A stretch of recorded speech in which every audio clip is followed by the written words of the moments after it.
Hello and welcome to Jekyll and Hyde Top 10 Quotes. My name is Miss S and I am an experienced English teacher and examiner, and today we are going to cover the key quotations in Jekyll and Hyde that you can use for your literature exam. These are quotations that will be worthwhile in knowing for almost any question that you might get for Jekyll and Hyde, as it covers a breadth of the novella. So the first quotation is, "I incline to Kate's heresy." This is a quotation that Utterson says about himself. The word incline here means that he is drawn towards.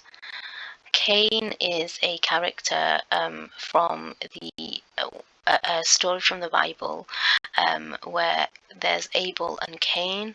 They're biblical figures who the contemporary readership, so whenever I mention the contemporary readership, I mean the Victorian readership, would have been familiar with. Cain killed his brother out of jealousy. This led him to being punished by God with the curse and mark of Cain. And heresy means something that goes against religion, so saying something that goes against religion. So the fact that Utterson leans towards or is drawn towards Cain, a corrupt and evil, a biblical figure's way, is very, very suggestive of the type of character that Utterson is. Now, Utterson is often known as the good guy in the novella, and in terms of a basic understanding of his character, yes, you could argue 100% that he's a good guy. But what I want to encourage you guys to do, especially for those of you who are aiming for the top grade 7s, 8s and 9s, is that I want you to think beyond that for Utterson, because there are so many clues within the novella that suggest that he is also hypocritical, that he is also corrupt in a lot of ways. So when Utterson says this about himself, so he inclines to Cain's heresy, it foreshadows how Utterson will literally allow for Jekyll to die by ignoring all of the signs that Jekyll gives to him. So there's so many moments in the novella where Utterson just stops asking questions. Now, Utterson's very job as a lawyer is to ask questions. So we wonder why it is that Utterson stops. Obviously, we know that it's because he is the quintessential Victorian gentleman. So he is trying to abide by the rules of being a gentleman by minding his own business. But really, it's questionable how much of a good friend he is if he is allowing for his friends to die, to deteriorate. And the fact that he inclines towards evil, he inclines towards wrong, is very suggestive about how this evil that lurks within Utterson is very much repressed, and repression is a key theme within the novella. So this quotation shows the hypocrisy of Victorian society. How to be polite is to unquestionably allow for injustice and wrong. So Stevenson sets up the character of Utterson in a way that will illuminate the other characters, his friends, by focusing on Utterson's loyalty and kindness and his ability to overlook flaws and misdemeanors. The author plants a question in the reader's mind about how far this loyalty can be tested. Quotation number 2 is a very iconic quotation from Jekyll and Hyde, and it's a quotation when Enfield is describing Hyde in chapter 1, where he trampled calmly over the little girl. So first of all, there's the use of oxymoron here. If you identify writer's methods, then you will get marks for AO2, assessment objective 2. So trampled calmly is incredibly unsettling and shows just how dangerous and psychotic Hyde is. The adverb calmly, so Hyde's trampling of an innocent little girl and refusal even to stop after doing it, and this particular use of the adverb calmly immediately establishes him as an exaggeratedly cruel or evil character. So he's just doing this calmly, this really monstrous behavior. It's almost like it's natural to him. He doesn't see any repercussions. He doesn't think about the consequences behind it. So throughout the novella, Hyde is presented as inhumane, and the opposite of what a Victorian gentleman ought to be. Quotation number 3 is Enfield describing the doctor who comes to the scene to help the girl who's been trampled on in chapter 1. And we're told that the doctor had a desire to kill Jekyll, so to kill him. So even the doctor, who is as emotional as a bagpipe, so he's described as emotional as a bagpipe by Enfield, is turned to murderous intent when looking at Hyde. We've got the use of hyperbole there with the word kill to show the strong hatred that everyone feels towards Hyde. Now again, this links to the theme of hypocrisy. So one of the central themes within the novel is that of hypocrisy, and Stevenson was keen to expose the hypocrisy exhibited in all of his characters, and he does this largely through the reactions to Hyde. So every single person who meets Hyde has a really strong, overpowering, overbearing, and really evil reaction to him. It seems like Hyde brings out the worst in people, but it also shows one of the key messages of Stevenson's novella, that everybody has an underlying evil about them, that everybody is capable of evil. So even this doctor, who is very emotionless, who's completely emotionally unavailable, is still drawn to evil, has no way of escaping the innate evil that we see within human beings. So one thing that I'm going to encourage you guys to do in this video is to try and reach for the really top grades, and you can do that by being opinionated and critical. So could it be argued that Hyde is a victim of prejudice and the inherent hypocrisy in Victorian society? So think about this question, think about answering this question, and trying to think of a concept that you can shape your response around. Could it be argued that he is a victim? How can you argue this? How can you justify this? Think about being critical in your responses, because being critical is a really highly awarded skill. Quotation number 4. This is about Lanyon's letter. The packet slept in the innermost corner of his private safe.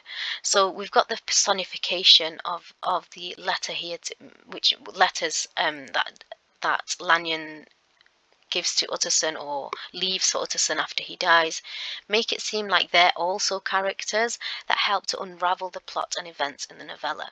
Now, it's really important to think about the symbolism behind these letters. Most of the story's revelations are made not through conversations or the interactions that characters have with one another, but rather through a sequence of letters and documents addressed, sealed, and enclosed in safes, so that they need to be put together like a puzzle at the end. So not only is the novella pieced together with letters that disguise the truth of their authors, but these documents themselves are hardly straightforward. Each carries with it conditions for opening and instructions for its next reader. So this really links to the theme of secrecy, which is inherent throughout the novella. These letters are very important because it tells you a lot about the things that these characters are lacking. They're lacking human contact, they're lacking human emotion, they're lacking conversation, and they're lacking meaningful relationships, which is something I'm going to speak to you about in a moment as well. This is a really iconic quotation. When Utterson is describing Hyde, he's described as pale and dwarfish. He gave an impression of deformity. So throughout the novella, we're given descriptions of Hyde in an attempt to dehumanize him, but there doesn't seem to be a specific description of him, just vague descriptions. So he gave an impression of deformity. There was something about him that suggested that he was deformed. Okay, so it's very vague. It's not specific exactly what is it that makes him deformed. Nobody is able to say so. So every character who meets him argues that it isn't his appearance that causes the most repugnance, but an uncanny influence. So this links to physiognomy, and physiognomy is the idea that a person's outer appearance could reveal something explicit about a person's character, and this is very much what the Victorian audience believed. So Stevenson was fascinated with different psychological phenomena such as dual personality and the growing awakening of physiognomy. The description of Hyde is meant to represent the perceived evil that is hiding in plain sight of all that look at him. Another thing to note, and this is again me trying to encourage you to be critical and developed and analytical in your responses to reach for them higher marks, is that Hyde is never given a detailed description of we're never given a detailed description of Hyde's face. So, for example, he's described as having a displeasing smile, which is another iconic quotation. Consider why you think this is. Is it a mistake or is it deliberate, do you think? If you think it's deliberate, think why Stevenson is so vague in this respect. What do you think he's trying to say by being vague? Quotation number 6. A large, well-made, smooth-faced man. So this is another iconic quotation, and this is a description of Jekyll, and again it links to physiognomy. So the physical descriptions of Jekyll suggest that he is a quintessential Victorian gentleman. His physical appearance is suggestive of status, class, and respectability. So he is the direct contrast to Hyde when it comes to his physical appearance. So this is further links to physiognomy and the themes of changes, judgment, and the degeneration of the human race, which are all representations of the Victorian culture and their growing hypocrisy. So in presenting a handsome, respectable gentleman as corrupt, Jekyll is challenging Victorian ideals and notions of physiognomy, that somebody who is beautiful, somebody who is handsome, can also be corrupt. So this idea of physiognomy, this very notion of physiognomy, is wrong in and on itself, and is revealing more of the hypocrisy that resides within Victorian society. Quotation number 7, another iconic quotation describing Hyde.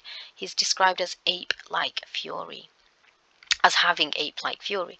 So we see the further dehumanization of Hyde, suggesting that he hasn't evolved properly, that he is primitive. Now this is, I'm just going to try and quickly speak about context in relation to Darwin's theory of evolution. So context in 1859, Charles Darwin, in The Origin of Species, had thrust into Victorian culture and society this unpalatable theory that mankind was in fact descended from apes. So Stevenson would have been well aware of the controversy which grew from these ideas and sought a vehicle on which to launch his ideas about the beast in man and the attempt to hide, if not to subdue, animal passion. So the beast in man and the dual nature of man is very similar. It's just that the beast in man has more animalistic connotations. In Stevenson's words, the novel is about that damned old business of the war and the members, and because of the strictures of religion and conventional ideas of morality, men were forced to hide their secret desires in their public lives and indulge in them at night in the darker, seedier parts of the city. So this links to this idea of Hyde being ape-like, Hyde being primitive because of his animalistic passions. But if we look carefully at the play, we see that almost all of the characters have got these animalistic passions, and there's subtle, implicit details about them. So, for example, those who were especially prey to these animal passions were men who believed that they could exist perfectly well without the aid of women. So men like the main characters in the novella, so all of the characters, all of the men in the novella. So for example, we're given a description of Enfield at 3 a.m. in the morning in chapter 1, when he's walking home from somewhere, and he sees the girl being trampled on, but nobody seems to question where Hyde was at 3 a.m. So where exactly had he been at 3 a.m. when he saw Hyde trampling on the girl? It's this normalized behavior of men, of gentlemen, of Victorian gentlemen who are known for their respectability and high status, to be involved in corrupt behavior. So we get the implication that he must have been out either drinking heavily, but we don't think he's been drinking heavily because he seems to recollect the memory really well. So he must have been out looking for prostitutes. So this really immoral, corrupt behavior is very normalized in Victorian society. We also see this in men like Utterson, Lanyon, and Jekyll, and again, the details are very implicit and you need to look out for them.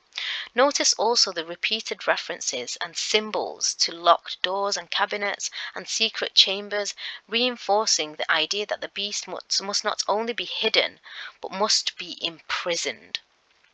And we see this desperation to keep this beast hidden at the window scene with Jekyll when he is described as a disconsolate prisoner. Um, and he is very much a prisoner of his own desires, but so are all of these men who hide, their desire to be genuine. So you could argue that Utterson is completely disingenuous throughout the play, which is one of the criticisms that Stevenson is making about Victorian society and culture.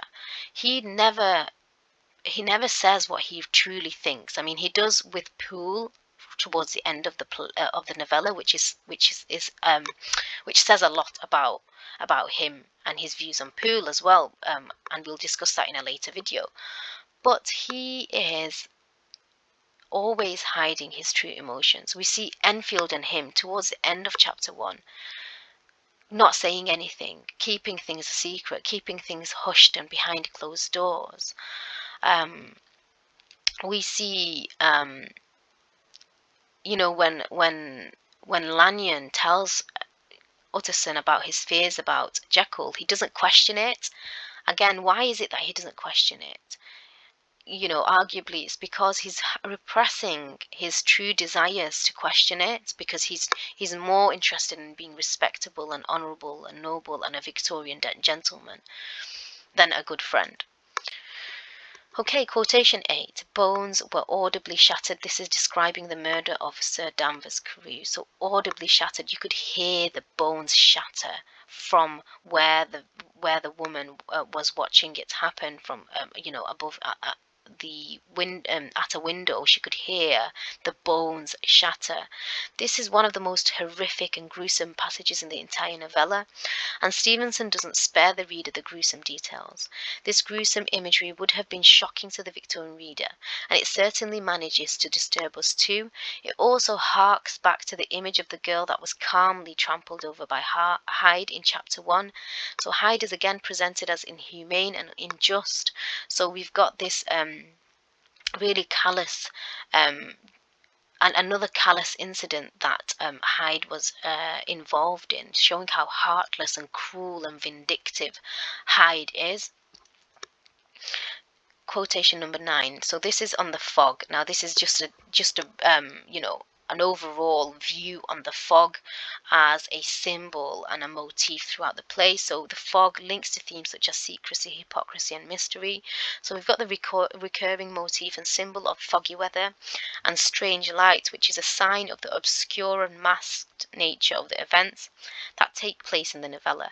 But they're also constantly transforming, creating a new landscape with each glance, making the atmosphere unpredictable, so making it unambiguous and linking to ideas of tension and suspense and mystery throughout the play. And it also links to the Gothic genre, which the play falls into as well, which you might want to look into a little bit. So Stevenson is building up a world of symbols that denote the appearance of Hyde and the approach of evil. So the increasing level of fog, it is in a way foreshadowing the increasing level of evil that is taking place in the novella, with Hyde taking over Jekyll. So the motif or symbolism of the fog is recurrent within the novella. So the ever-present fog is almost like a character in itself, constantly stalking the streets as it battles with the wind, hides the inhabitants and muffles sound. At times it even enters the houses. This helps not only to create an atmosphere of gloom and misery, but also links with the themes of secrecy and hypocrisy, which exists in a city where the secretive vices of respectable men are hidden from the public eye. So we've already spoken about these secretive vices when we've spoken about Enfield at 3 a.m. in the morning, when we've spoken about Jekyll and his need to repress his emotions, when we've also spoken about Utterson and his need to maintain decorum when in every situation, despite it being the wrong choice. And quotation number 10, another iconic quotation that Jekyll says in his final letter. So man is not truly one, but truly two. We've got the repetition of truly, which emphasizes how genuine and truthful Jekyll's message here is. So Jekyll is saying that everybody has two sides to them, an evil side and a good side. Nobody is truly one character. We are all complex human beings with some evil within us. So this links to the duality of man and the dual nature of human beings. The central theme of the novella is that of the beast in man, like I've already said, or the duality of man. So Stevenson believed that there was good and evil within everyone, and he wrote this novella to challenge the hypocrisy within Victorian society. Jekyll's acknowledgement of this is imperative in Stevenson's message, and we actually see this duality in man in every single character. So we've already discussed the Doctor in chapter 1 and how even though he was as emotional as a bagpipe, he still had murderous intent, showing how he has got some element of evil within him. We've got characters like the police officer who comes to